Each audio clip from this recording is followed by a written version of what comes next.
आज मी मस्त असा पनीरचा लच्छेदार पराठा बनवला होता. रेसिपी एवढी सोपी आहे ना, पण पराठा मात्र दिसायला जेवढा भारी आहे ना, त्यापेक्षाही जास्त टेस्टी होता. खूपच सोपी रेसिपी आहे. अगदी कुणीही हा पराठा बनवू शकतं. जसं की मी नेहमीच सांगत आली आहे, की कुकिंग ही जरी कला असली, तरी देखील अगदी थोड्याशा प्रयत्नाने कुणीही कुकिंग अगदी सहज करू शकतं याची मला खात्री आहे. चला तर मग वेळ वाया न घालवता आज मी शेअर करणार आहे पनीरचा मस्त मजेशीर आणि जबरदस्त चवीचा लच्छा पराठा. पराठा बनवण्यासाठी मावशींनी अगोदरच गव्हाचं पीठ भिजवून ठेवलं होतं आणि इथे मी माझं होममेड पनीर वापरणार आहे. मी इथे जवळजवळ 100 ग्रॅम एवढं पनीर छान किसून बोलमध्ये ॲड केलं होतं. त्यानंतर अगदी बारीक कट केलेला कांदा म्हणजे छान चॉप केलेला कांदा मी इथे ॲड केला. जवळजवळ 1.5 एवढा मध्यम आकाराचा हा कांदा आहे. भरपूर अशी कट केलेली कोथिंबीर ॲड केली, लाल मिरची पावडर, हळद पावडर, धने पावडर आणि अगदी थोडासा म्हणजे अर्धा टीस्पून एवढा गरम मसाला आणि चवीपुरतं मीठसुद्धा ॲड केलं आणि सगळं काही करून घेतलं अगदी व्यवस्थित मिक्स मिक्स मिक्स. मावशींनी भिजवून ठेवलेलं पीठ घेतलं आणि त्याला छान सॉफ्ट करून घेतलं आणि पिठाच्या 2 अशा मी रोटी तयार करून घेतल्या म्हणजे 2 चपाती लाटून घेतल्या. एका चपातीवर मस्त पनीरचं स्टफिंग ॲड केलं आणि स्टफिंग मात्र भरभरून ॲड करायचं आणि ह्या स्टफिंगवर मी ॲड केली दुसरी चपाती आणि नंतर मी कटरच्या मदतीने छान हे सगळं कट करून घेतलं.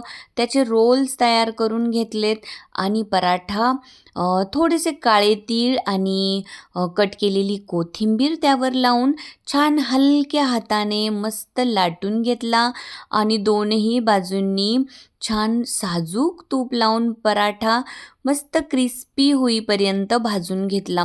एवढा जबरदस्त टेस्टी बनतो ना हा पराठा. झालं असं की प्रजासत्ताक दिनासाठी माझी छोटी बच्चू सकाळी सकाळी स्कूलला जाणार होती. पण जाताना मात्र मला तिने आठवण करून दिली की मम्मा तू पनीर पराठा बनवण्याचं प्रॉमिस केलं होतं, तर मग मला स्कूलमधून आल्यानंतर मात्र पनीर पराठा हवा. अगदी ब्रेकफास्टसाठीच मला पनीर पराठा हवा.